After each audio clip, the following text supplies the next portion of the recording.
to the Daily Devo. My name is Diana. Today we are talking about caring about what others care about.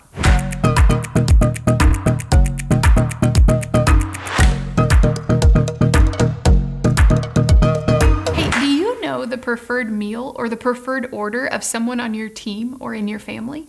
Like, do you know what they get when they go to a coffee shop or a restaurant? How about this? Do you know the current goals of your classmate or your team member or your peer, what they're working towards? Do you know the unique passion that someone else has that they deeply care about? I was talking with a new team member, and by the end of the conversation, I discovered that they have this huge passion for championing young kids who are living in the challenges of deep poverty, that they've supported organizations for years and volunteer with them on the weekend in this particular area, and it has nothing to do with their current job. I didn't know. Well, listen to today's verse. It's found in Philippians chapter 2, starting in verse 4. Here's what it says. It's in the midst of a sentence, and it says, "Do not look to your own interests, but each of you look to the interest of others." So in your leadership today, how can you look to the interest of other people as well? As you lead in your family, your class, your team, your work, or in any of the countless areas that you are leading right now, how could you care about the interest of other people?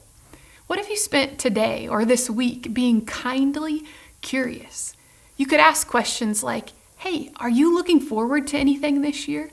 And then listen to their answer. It often will include something they're interested in, like their family, a vacation, a hobby, a goal.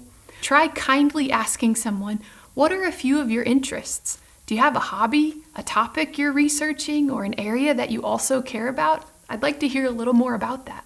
Maybe you can even be prepared to share your interest a little bit. As followers of Jesus, what would your leadership look like if you took an interest in other people, if you cared about what other people care about? Well, in addition to being curious, leading with interest in others, it also looks like thinking about and caring about the impact that decisions will have on others. Do you see that? So how might you pause to consider the impact, the outcome, the effect that your decision, your tone, your habit is having on other people? That's a way to lead like Jesus. The great news is that followers of Jesus have the Holy Spirit inside of us to guide us.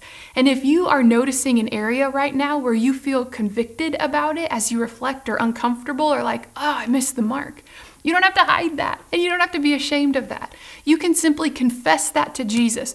Turn to Jesus and say, "Man, I've missed the mark in this area. I'm sorry. Will you help grow me? Would you help lead me on from here?" And he will. That's what Jesus does. So today, think about what looking to the interests of others could look like in your leadership and give it a try. We'll see you next time.